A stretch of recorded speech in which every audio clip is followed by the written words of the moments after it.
Bueno, Miguel, ¿estás ahí? Comenzamos. Hola amigo, claro. Ah, vale, perfecto.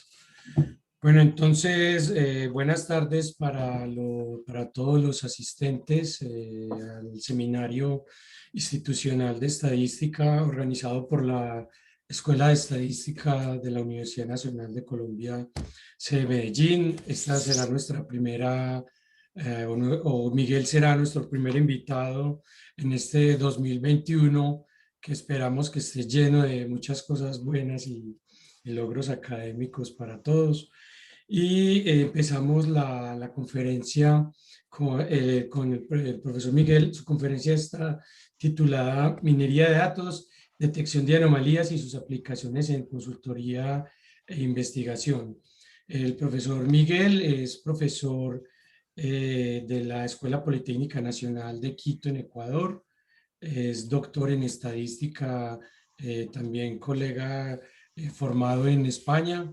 ¿En la universidad de qué, Miguel, que se me va a perdonar? De A Coruña. De La Coruña, estudiaste el doctorado. Muy bien. Y nos estuvo acompañando el año pasado en el coloquio de estadística y hoy nos viene a mostrar una nueva perspectiva, eh, una nueva perspectiva de la estadística de la minería de datos. Según entiendo, es aplicado a consultas electorales. ¿Me estoy adelantando, Miguel, o si va por ese lado? Bueno, ahí voy a hablar un poco de eso, pero de ahí la idea es dar una visión general de dónde se podría aplicar esto. Perfecto. Pues nada, entonces no siendo más, los dejo con el profesor Miguel Flores. Miguel, muchísimas gracias y bienvenido al seminario institucional. Muchas gracias, amigo, y muy buenas tardes con todos. Bueno, a ver, esto es más divulgativo, es decir, no vamos a encontrar bastante teoría, pero sí les voy a facilitar al final algunos libros, algunos artículos, contarles sobre algunos paquetes en R, pero sobre todo el objetivo que tengo o el que quisiera que se dé es poderles transmitir los usos. Entonces, Miguel, qué pena.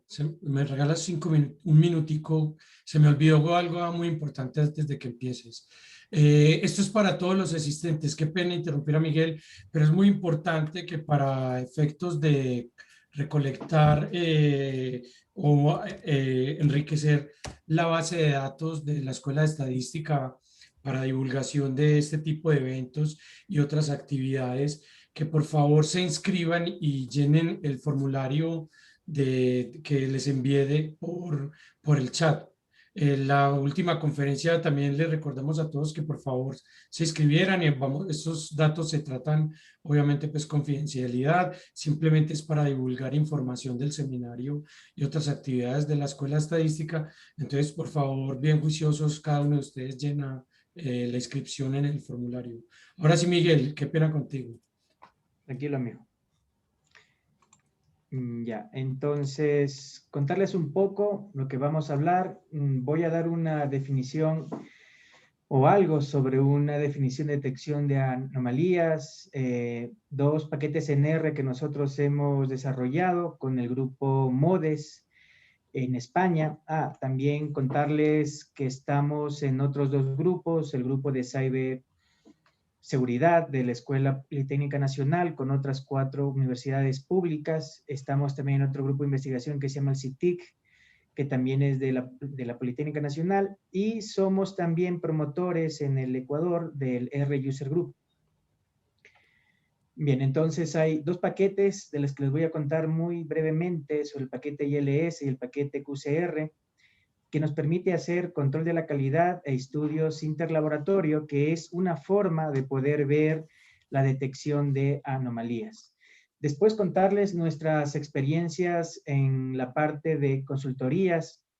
Hemos aplicado en la parte de hotelería, nos pidieron sacar algunos perfiles de los clientes, hemos aplicado en eficiencia energética, en una empresa, bueno, en Sara, que tiene una sucursal en Panamá. Hemos trabajado también con las dos más grandes empresas de telecomunicaciones en el país, hay otras aplicaciones también. Entonces, la idea aquí es más o menos tratar de cerrar el círculo, de decirles que no solamente hay que aprender, sino que también hay que aplicar y sobre todo con la investigación hay que crear. Bien, detección de anomalías. Bien, nosotros sabemos que hay dos mundos, hay el mundo real, el mundo imaginario. En el mundo real, una anomalía es una observación que se desvía tanto de otras.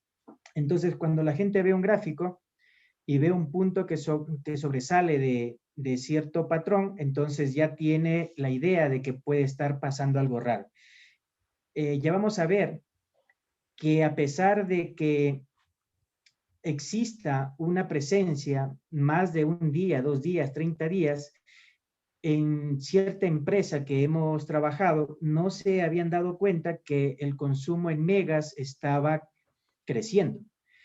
Ellos daban consumo de megas gratis, dependiendo de ciertas URLs. Ejemplo, tú en un plan puedes entrar a Facebook de manera ilimitada, WhatsApp, etcétera, pero les estaban haciendo fraude. Estaban enmascarando las URLs y de esa forma estaban navegando de manera gratis. Y a pesar de que con un gráfico tú te podrías haber dado cuenta, tal vez en 10 días, en 20 días, ellos pasaron más o menos 3 meses sin darse cuenta de eso. Bien, en el mundo imaginario, desde el contexto estadístico, para nosotros es más que ver un gráfico, es hacer un contraste de hipótesis. Es ya comenzar a hablar sobre teoría de probabilidades, ver alguna distribución que se ajuste a esos datos y ver qué tan probable es que un dato pertenezca o no a esa muestra. Entonces, nosotros en el mundo imaginario, en verdad lo que nos vamos a plantear es una prueba de hipótesis. Esto es parte de un texto del paper en donde Groups en el año 1950 propone un test de hipótesis para hacer una detección de datos atípicos. Entonces, si nosotros nos damos cuenta en la hipótesis nula, lo que propone es que todos los datos, desde igual 1 hasta n, tienen la misma distribución, la F. Mientras que la hipótesis alternativa lo que nos dice es que existe al menos uno de estos datos que puede diferir su distribución. Bien, existen ciertos tipos de anomalías y también dependiendo de estos tipos existen ciertos métodos, dado que un método no me permite detectar todos los casos posibles de anomalías. Entonces tenemos el primer caso, aquí hay un caso específico de una detección local en donde yo debería ver la densidad o la distancia de estos objetos o estos puntos, qué tan cerca están del punto azul. Esto es un poco más complicado de detectar. Si yo me voy al gráfico de series de tiempo, si ustedes se dan cuenta, el rango es el mismo, es decir, oscila desde acá hasta acá. Sin embargo, este patrón cambia. En el caso de una anomalía global es mucho más fácil. Yo ya por la distancia me doy cuenta que en verdad ese dato es atípico. Pero también existe como esta nube de puntos que está aquí, tanto en el primer gráfico como en el segundo gráfico, en donde tal vez por algún fenómeno en particular en ciertos días o en ciertos valores, más bien tengo un clúster o un conjunto de datos que se separa del conjunto de datos que tiene un patrón usual. Entonces, ya por ahí me voy dando cuenta de los tipos de anomalías que existen. Entonces, tenemos varios métodos basados en la distribución. Es en donde yo asumo que la característica de estudio se puede ajustar a una distribución de probabilidad. Los siguientes están más también en la parte de lo que es minería de datos, o si lo queremos ver desde el contexto del aprendizaje en Statistical Learning, que también dichos métodos que son usados también en el Machine Learning. Entonces, basados en la distribución es lo que les cuento, basados en la distancia, es ver una métrica que me permita diferenciar ciertos objetos. Ahora, esta distancia no necesariamente es con respecto a la magnitud, sino que también puede ser con respecto a la forma. Entonces, ahí una medida, ya no estaríamos hablando de distancia, sino más bien de similaridad. Y en ese caso podemos trabajar con una medida de correlación. Basados en la densidad, no es el mismo concepto que basados en la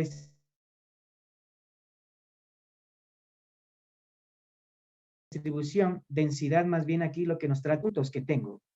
¿Cuántos vecinos tengo cerca? Y basados en los clústeres. Entonces, la idea acá es que un problema de detección de anomalías lo puedo resolver planteándome un problema de clasificación o un problema también de segmentación. Cuando yo hablo de clases, ¿son normales o son anómalos? Dos clases. Al final, yo conozco la clase del patrón normal en situaciones normales y más bien cuando venga un dato nuevo, tratar de ver si lo puedo clasificar en esa clase o si no, prácticamente estaríamos hablando de un patrón anómalo. Con respecto a la parte de segmentación, yo puedo también hacer clustering.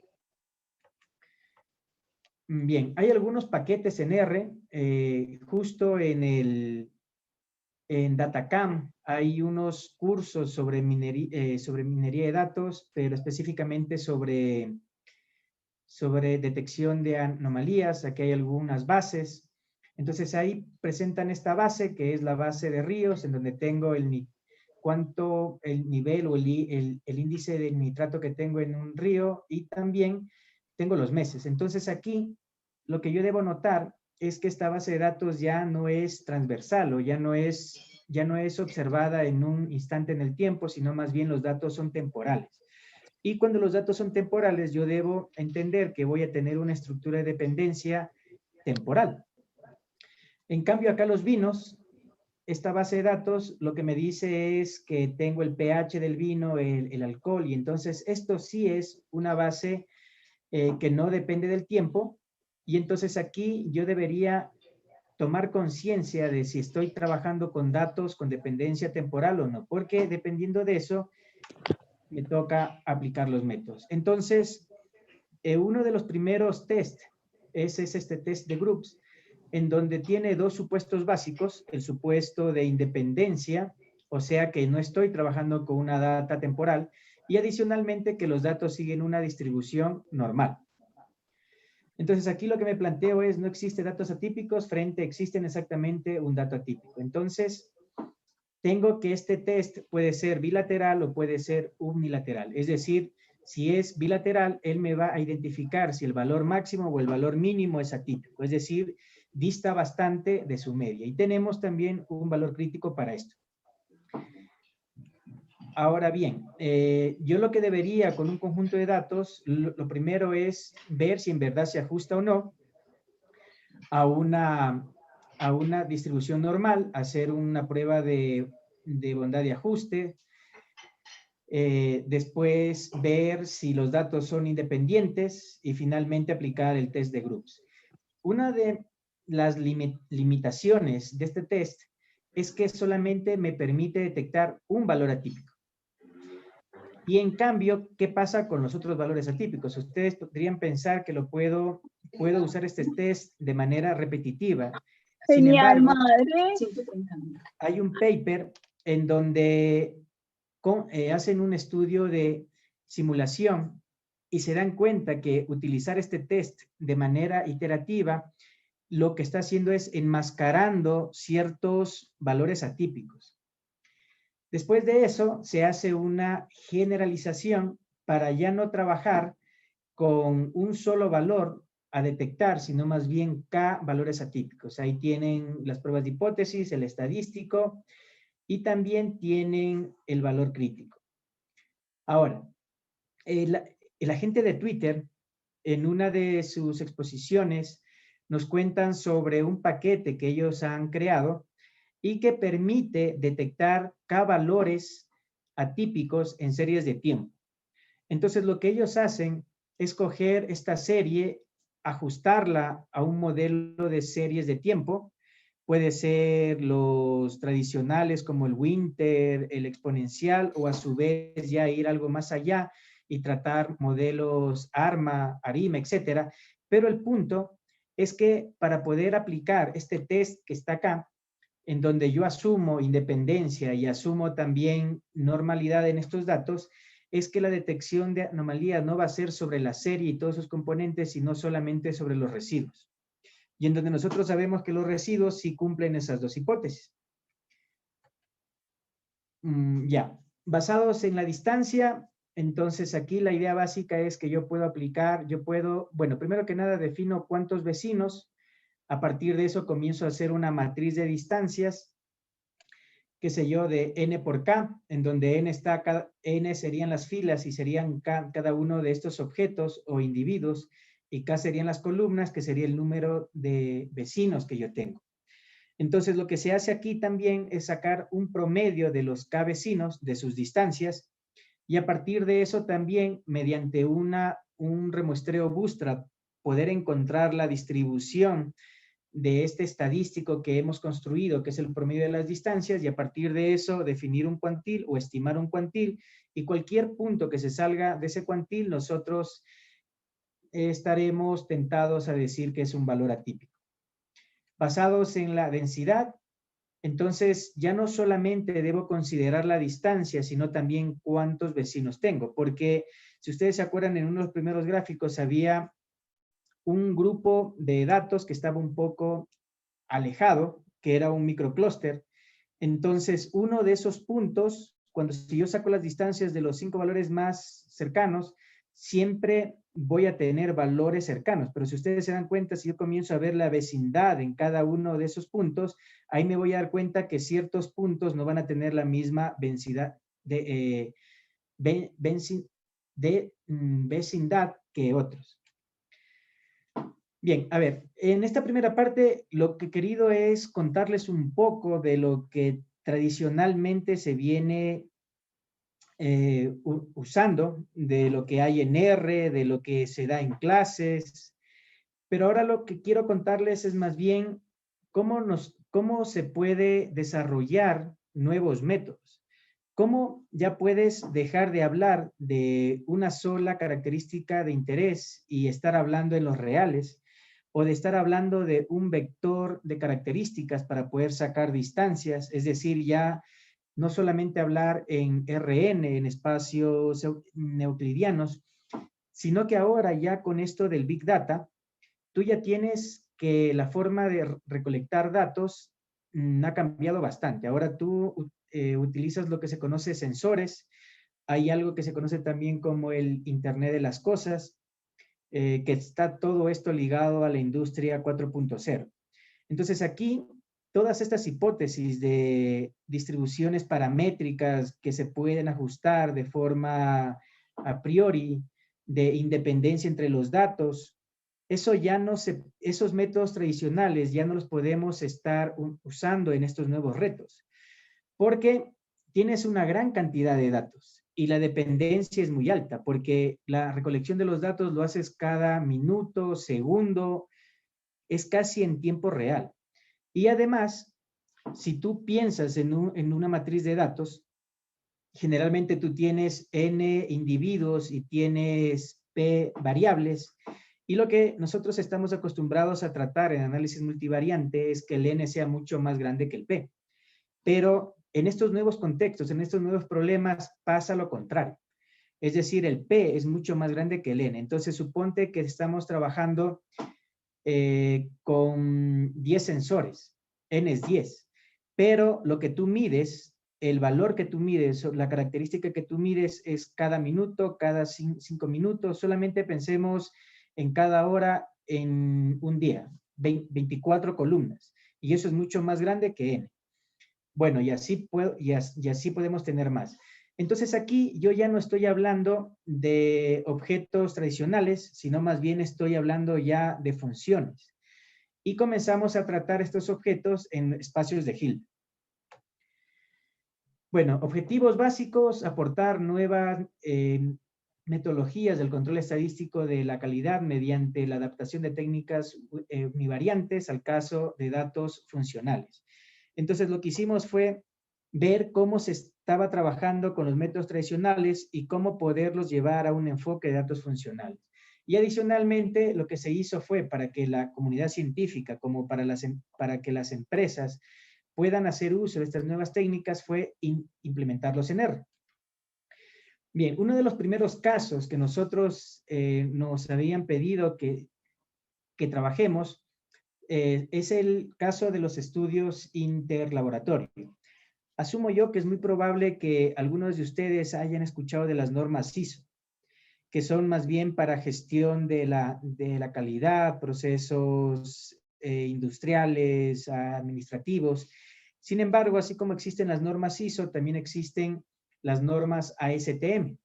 Estas normas lo que me permiten es estandarizar procesos, estandarizar materiales, instrumentos.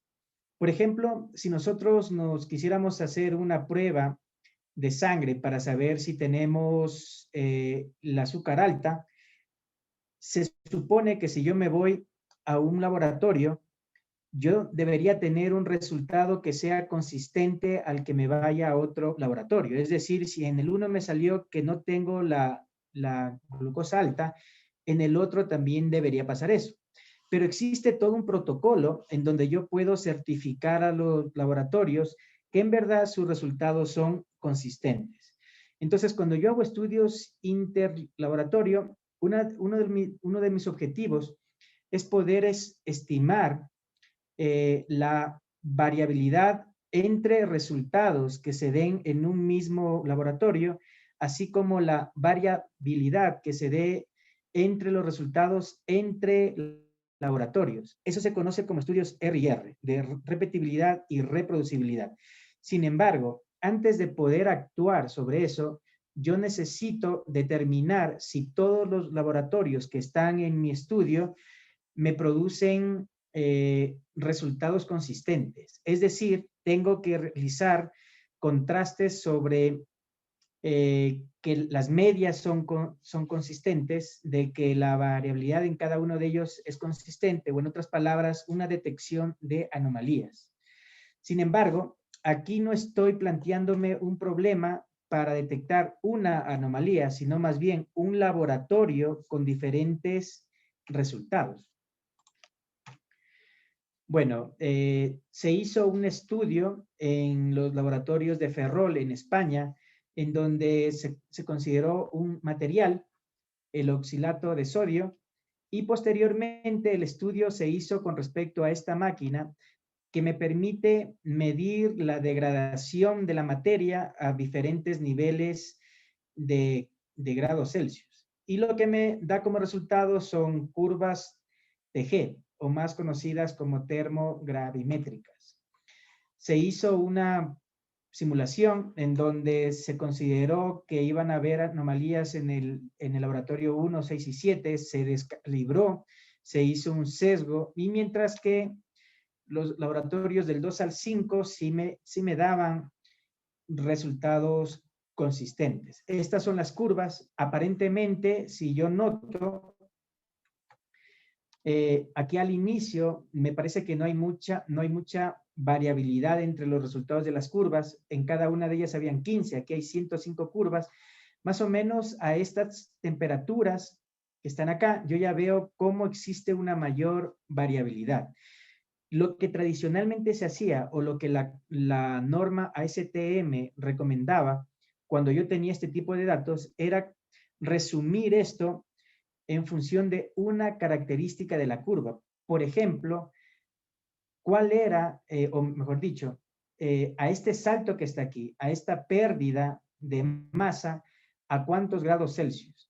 Entonces, si yo me doy cuenta y yo trabajara con la recomendación de lo que es la norma ASTM, es muy probable que yo no detecte a los laboratorios 1, 6 y 7, debido a que aquí no hay mucha variabilidad, es decir, casi todos están acá. Mientras que si yo ya considero otro tipo de de característica, tal vez sí, yo pueda estar diciendo que hay atípicos o que hay resultados inconsistentes en el laboratorio 1, 6 y 7. Entonces, este método depende bastante de qué característica utilizo de la curva. Lo que nosotros hicimos fue más bien tratar de resumir toda la información de la curva en un estadístico, en donde lo que se hizo fue aplicar unas normas y distancias a los estadísticos y después por medio de los métodos Bootstrap encontrar su distribución y finalmente poder estimar un cuantil y así poder decir si este laboratorio era consistente o no. A partir de ese estudio se desarrolló el paquete ILS, se hizo un artículo sobre ese paquete. Aquí hay algunas salidas. También se hizo otro artículo en donde se plantea más bien ya no el desarrollo del paquete, sino más bien la parte metodológica. Bueno, aquí hay algunas definiciones de lo que sería el análisis de datos funcionales, algo de los espacios de Hilbert, es decir, tenemos que tratar ya con este tipo de objeto. Todo aquello que nosotros hacíamos en el caso escalar o multivariante, como análisis exploratorio, detección de valores atípicos, análisis ANOVA, componentes principales, etcétera, también se lo puede llevar al caso de datos funcionales. Bueno, aquí hicimos otro artículo. Aquí están algunas curvas. Aquí tenemos la media de las 105 curvas y aquí tenemos la varianza marginal de las 105 curvas. Entonces aquí yo me puedo dar cuenta cómo la varianza va aumentando cuando los grados aumentan. Bueno, aquí hay un concepto que se llama profundidad de datos. Ustedes saben que ordenar en el caso escalar es fácil, ordenar en el caso multivariante ya no es tan fácil, y ordenar en el caso funcional tampoco. Lo que se hace es ordenar los datos a partir de una función que tiene ciertas propiedades que se llama, esta función se conoce como profundidad. Y lo que hace es dar un valor alto cuando yo estoy en el centro de la nube de puntos o en el centro de las funciones.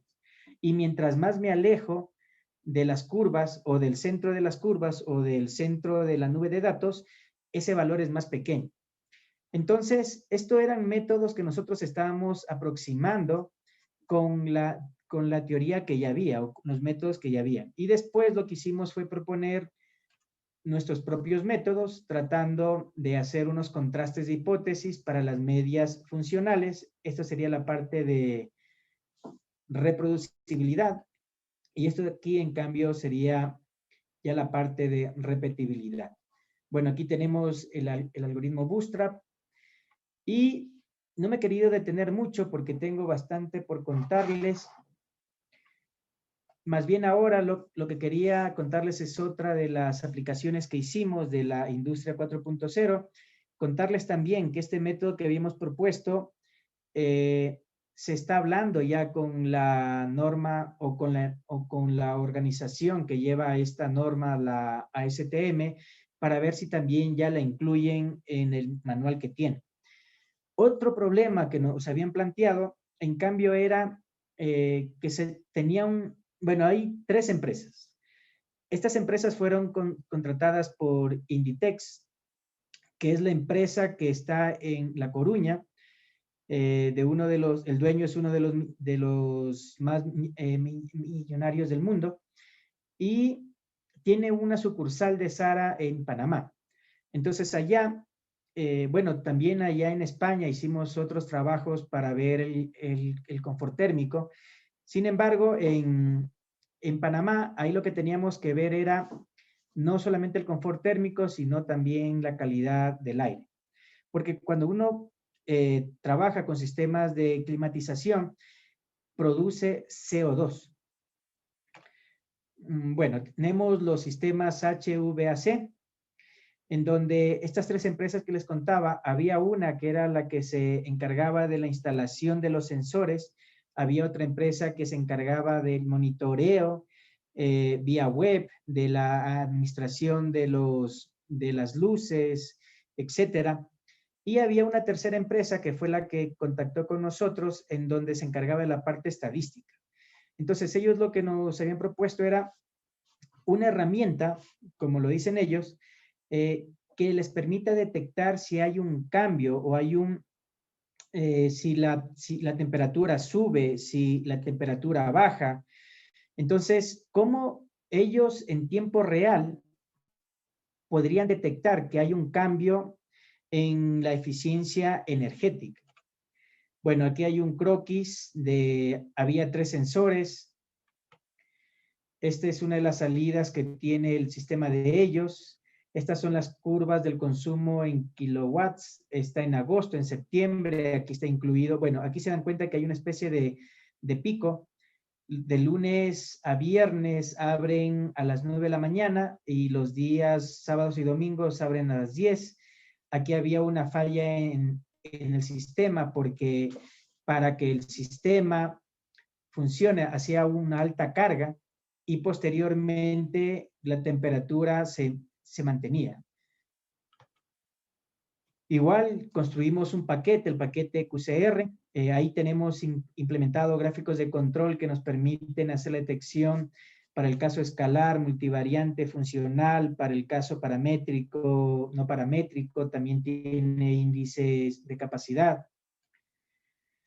También tenemos un paper sobre la metodología que hemos hecho. Actualmente estamos trabajando en otros papers. Básicamente hemos terminado aplicando esta metodología al caso multivariante y estamos también trabajando para ver si extendemos la T de Hotelling multivariante al caso funcional, tener una T de Hotelling funcional. Bien, bueno, hemos hablado un poco de lo que se ha venido haciendo en la academia, los métodos que hemos construido. Y ahora lo que sí me gustaría es contarles nuestra experiencia, bueno, nuestra experiencia en la empresa. Hemos hablado también de algunos casos de la parte de estudios interlaboratorio, Panamá, pero lo que les quiero contar es casos que hemos venido trabajando en mi país, en Ecuador. Bien, entonces, el punto es que como consultor, es muy probable que tu cliente solo sepa el problema, o más que el problema, lo que él quiere. Pero en verdad, tú debes comenzar a hacer una serie de preguntas que te permiten llegar a la raíz. Entonces, él usualmente dice, gasta mucho en logística. Claro, lo que él quiere es disminuir. Pero el punto es que tú tienes que comenzar a hacer preguntas de tal forma de que vayas a la raíz de su problema. Y la raíz de su problema es más bien por qué tiene costos altos. Entonces tú comienzas a hacerle ciertas preguntas y le dices en qué línea, en la preventa, en la postventa, dónde es el mayor gasto. Y así vas bajando, bajando, bajando hasta cuando él te dice la asignación del personal, la entrega de los chips es muy cara. Y lo que es peor, cuando yo me voy a territorio a entregar estos chips o ciertos productos, yo no encuentro a las personas o a quien debo entregarle y me toca volver.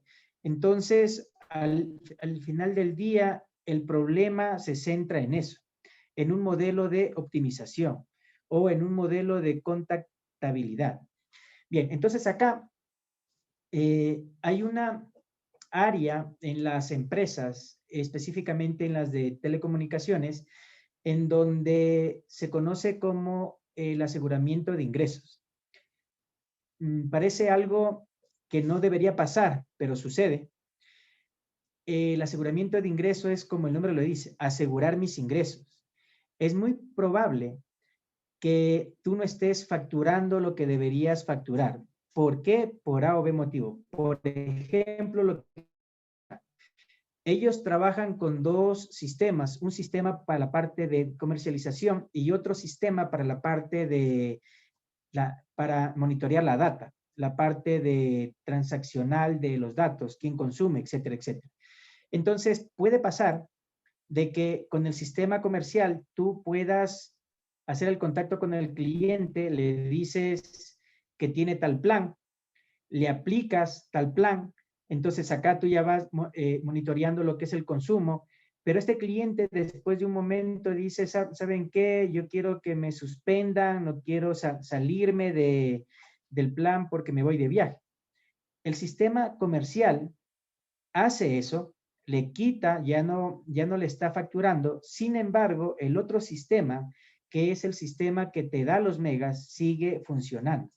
¿Por qué? Porque no existe una comunicación entre los sistemas, sino que más bien mandan un mail diciendo, ¿sabes qué? El cliente tal ya debe desconectarse. Entonces, esta área lo que trata es de controlar de que no haya ese tipo de pérdidas.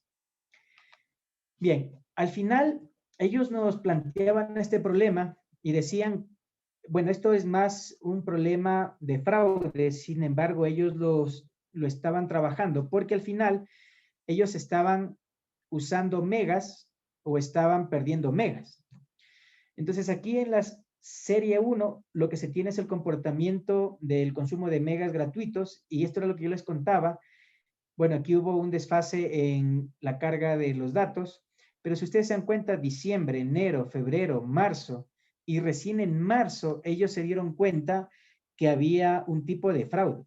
Y a partir de eso, si se dan cuenta, en la serie 3 yo ya tengo el mismo comportamiento que en la serie 1. Entonces, uno podría decir, oye, pero yo no necesito ser estadístico o no necesito usar algún software para darme cuenta que hay fraude. Eso es verdad. Sin embargo, lo que te permite la estadística es no esperar un mes ni 2 meses, peor 4 meses, sino más bien al cabo de 2 días o 3 días poder detectar un cambio sustancial en el patrón y hacer esa alerta. Eso es lo que me permite la estadística. Entonces, el método que nosotros les habíamos planteado era hacer un gráfico de control.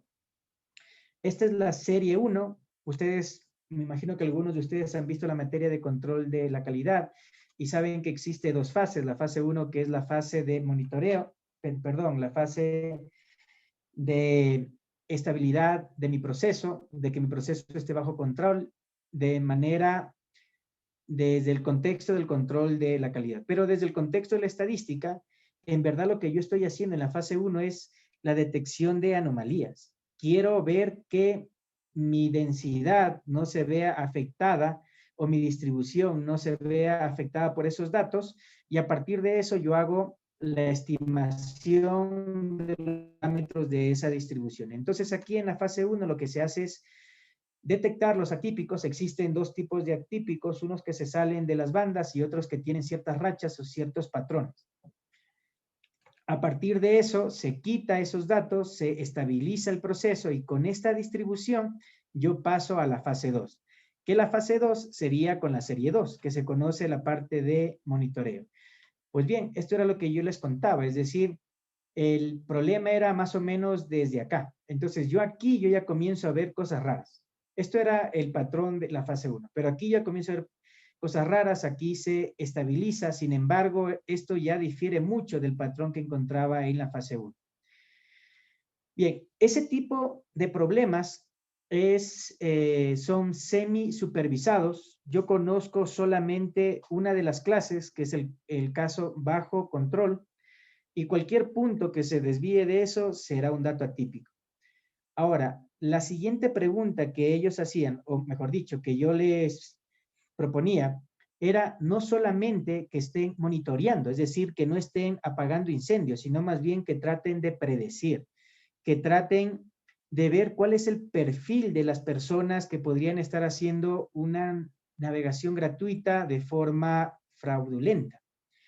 Entonces, ahí lo que nos planteamos era un problema de clasificación. No necesariamente las clases eran hace fraude o no hace fraude, sino más bien tiene un comportamiento sospechoso o no tiene un comportamiento sospechoso. Aquí ya me estoy metiendo ya no solamente a la parte de de detección de anomalías, sino cómo también puedo complementar con otros métodos de machine learning o minería de datos para poder ya no contar los muertos, sino más bien predecir. Uno de los problemas que teníamos es que usualmente en nuestras clases, en las aulas, nos dan una base de datos en donde yo ya tengo una columna target o una columna que me dice 0, 1. Entonces, a partir de eso, yo entreno modelos, random forest, SVM, etcétera, lo que fuese. Es decir, créanme que cuando uno está en la parte de consultorías, no, sí es importante saber los métodos, pero es más importante saber dónde usar los métodos y cómo usar los métodos. Entonces, aquí uno de los retos era crear nuestra variable target. Entonces, pero eso no es que nosotros lo vamos a hacer, sino que tienes que conversar con la gente y ellos decían, oye, nosotros tenemos una variable que es la de los consumos en megas gratuitos. Entonces ellos pusieron una regla de negocio y me comentaron que si el consumo de megas gratuitos pasaba más de un 90%, significaba que eso ya era algo sospechoso. Entonces, a partir de esa variable, nosotros teníamos ya nuestra variable target 0, 1. De nuevo, el punto es que no es que eran fraudulentos, sino más bien eran candidatos a eso. Y teníamos otros datos como el número de teléfono, total de consumos, consumos gratuitos, monto de recargas, cantidad de recargas, saldo y variable target. Otro problema que nos planteamos, o mejor dicho, que en otra telefónica nos plantearon, era un tipo de fraude que existe. Por ejemplo, te pueden hacer llamadas desde el exterior, de países de África, de Asia, etcétera. Antes de que tú contestes, tú cuelgas y es posible que te entre la curiosidad y llames. Y cuando llamas, lo que te están haciendo es una llamada por cobrar. Esto pasa bastante. Entonces, lo que yo les había planteado era hacer gráficos de control, en donde lo que estábamos monitoreando era el número de llamadas que usualmente se hacían cada mes. Y si había un patrón anómalo, algo que se salía, entonces uno tenía que dar la alerta porque posiblemente estaban haciendo llamadas. Una de las ventajas de poder usar software libre como el R, recuerden que software libre es código abierto. Entonces, hicimos unas modificaciones de las funciones del paquete QCR de tal forma de que yo le pueda meter varias bases de datos, pero que solamente me haga los gráficos de control en donde él detectaba ciertas anomalías. Porque ellos controlan bastante el número de llamadas de diferentes países, hay varios. Bueno, aquí hay algunos ejemplos, esto eran ejemplos comprobados, que había fraude, entonces encuentran ese tipo de fraude, ellos lo que hacen es bloquear el prefijo del número telefónico. Bueno, aquí hay otros casos. Hemos hecho bastantes contactos, hemos dado cursos de capacitación en las empresas, hemos estado ya trabajando con otras empresas, levantamiento de información, otras áreas. Y finalmente, para terminar, contarles otras aplicaciones de datos funcionales. Por ejemplo, estamos haciendo unas adaptaciones o mejoras de los métodos de clustering para datos funcionales, pero que tengan dependencia funcional. Entonces, aquí hay uno de los paquetes, perdón, uno de los artículos que ha sido desarrollado por un profesor colombiano, dos profesores de España. Jorge Mateo fue el mentor o es el mentor de nuestro amigo Francisco, y tuve la oportunidad de poder conocerlo en Medellín, y a partir de eso hemos estado trabajando en varias cosas. Bueno, aquí tenemos, hay unas cosas que nosotros hemos hecho sobre incendios. Bueno, aquí los datos funcionales son los caudales. Se han hecho ciertas clasificaciones, se ha comparado el método jerárquico con el método K-means. Hemos hecho también trabajos para aplicado a la clasificación de riesgos en cooperativas, para cáncer, cáncer maligno o no. Hemos también, bueno, esto es del cáncer, esto en cambio era un proyecto para una petrolera acá en el país. Sucede que existe un aparato que se llama espectrómetro que te permite detectar el nivel de contaminación cuando hay algún derrame. Entonces, en vez de estar cogiendo las muestras para traerlas o llevarlas a un laboratorio que tal vez esté a 1 hora, 2 horas, etcétera, lo que se hizo fue, en vez de comprar este espectrómetro, fabricarlo, y posteriormente, una vez que se tenía esto de aquí, lo que se hizo fue aplicar un modelo de clasificación para determinar el nivel de contaminación en el sitio. Bueno, aquí está lo que les contaba del cáncer. Actualmente estamos acabando ya algunas tesis, identificación automática de noticias falsas en español, utilizando técnicas de minería de datos y procesamiento de lenguaje natural. Ustedes conocen de la infodemia.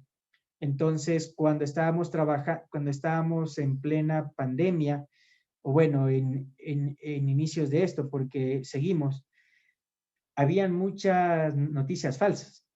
Entonces, la idea aquí era poder hacer un algoritmo de minería de datos que te permita clasificar si era buena, mejor dicho, si era falsa o no. Esto también trabajamos bastante en el grupo de ciberseguridad, porque estaban usando ciertos links donde estaba cierta noticia, la cual era falsa, donde tú le dabas clic y tomaban posesión de tu computadora.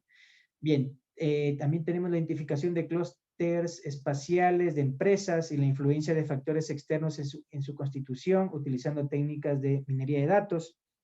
Construcción de un indicador de desigualdad social. Aquí ya estamos trabajando bastante con la dependencia espacial, gracias a la ayuda de Jorge. También estamos trabajando con incendios.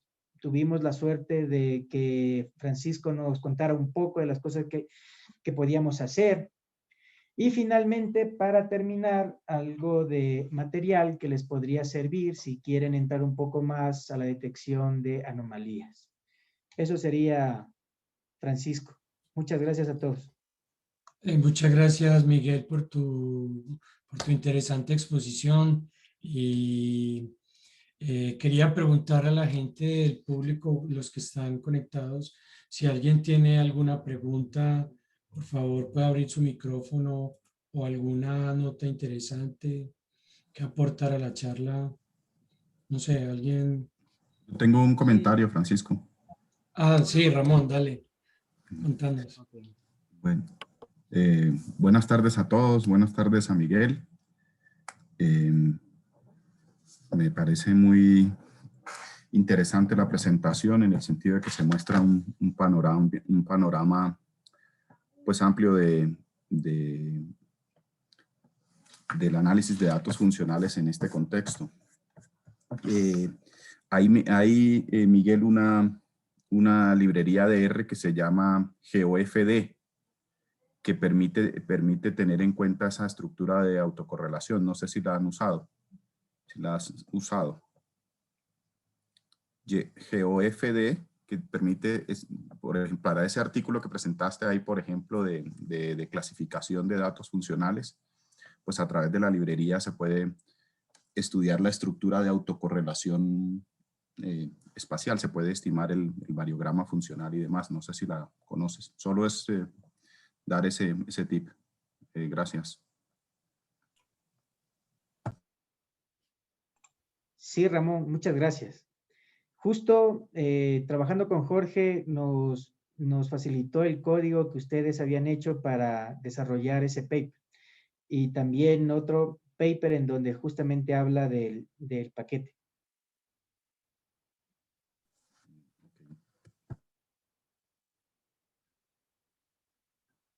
Estás con mute, Francisco. Sí, ¿alguna otra aportación o pregunta? Sí.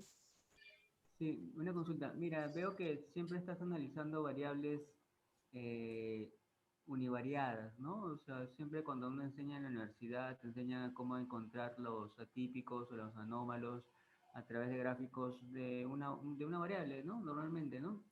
Pero siempre en la vida real, como ves, es un conjunto de variables en las cuales lo que se busca es poder encontrar a través de varias variables cuál es el registro que presenta la anomalía, ¿no? Vamos, puede haber 20 registros con 50 variables, pero ¿cuál es la técnica apropiada que me dice, ok, yo mezclo estos 50 variables y bueno, son 3, 4 las que hacen más atípico a un registro, pero verlas en conjunto? ¿Qué técnica podría yo aplicar y decir, a ver, mira, este registro es anómalo porque estas 3 o 4 variables son atípicas? Este registro también es atípico porque estas mismas 3 o 4 variables también le son atípicas. ¿Puedo encontrar algo así? ¿Hay una técnica que me permita decir eso exactamente? No sé si entendió la pregunta. Sí, muchas gracias por tu pregunta. Bien, en general hay varios casos, el caso escalar, en donde yo considero solamente una característica de interés, el que tú has mencionado, la parte multivariante, y finalmente lo que yo he hecho más énfasis es en la parte funcional. A pesar de que en la parte funcional tú también puedes tener el caso multivariante. Entonces ahí lo que se trata es de llevar a otro, usar un kernel para poder tener un caso univariante funcional. Si yo me voy al caso de los gráficos de control, no, bueno, ya te voy a contar un poco también sobre la parte de minería de datos, sobre los otros métodos, pero en los gráficos de control lo que usualmente se hacía era monitorear a través de estas cartas de control cada una de las características, pero hacer eso de ahí hacía que tú consideraras un error tipo 1 más alto. Entonces ahí fue lo que se plantea las cartas de control multivariantes, por ejemplo, la T de Hotelling. Entonces, la T de Hotelling no es más que una distancia que incluye una matriz de varianzas y covarianzas, es decir, incluye también ese patrón o esa variabilidad. De nuevo, una de las restricciones es que me podía decir cuál era el individuo, pero no tenía métodos para poder saber qué variable era la que influía en esto. Y a partir de eso, lo que se hizo fue crear una matriz que me permita dar una información de tal forma de que yo pueda identificar qué variable estaba contribuyendo más. Existen un par de libros que si le das el mail a Francisco te lo podría pasar.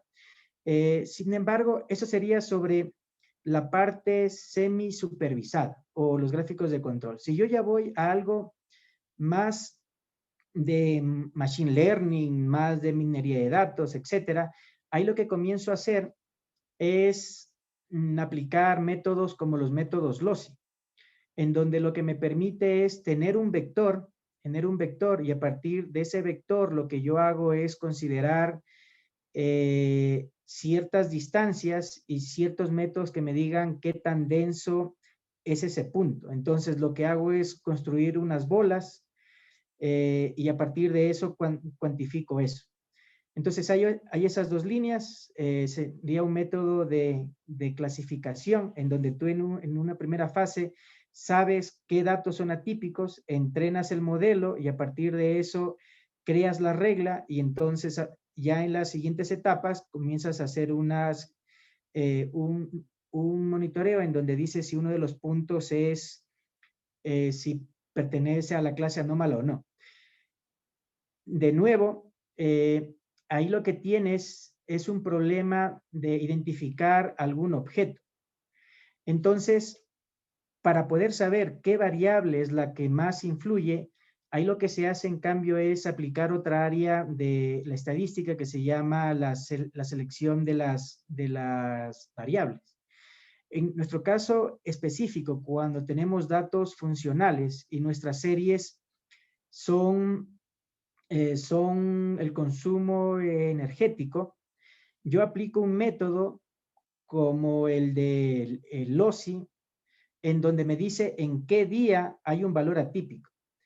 Y como ya les había contado, cuando yo tengo una función, yo también lo podría ver como un vector, en donde cada medición que yo tomo sería a las 9 de la mañana, a las 10, a las 11, a las 12, etcétera.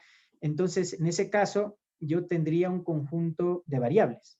Entonces, una segunda fase, en cambio, es aplicar los métodos de selección de variables para saber en qué hora, ya no solamente el día que son los atípicos, sino más bien en qué hora se me contribuye a que haya un atípico. No sé si te colaboré. Más o menos, igual siempre eso creo que se ve en la práctica, ¿no? Pero ahí, en algo. Gracias por la respuesta. Gracias.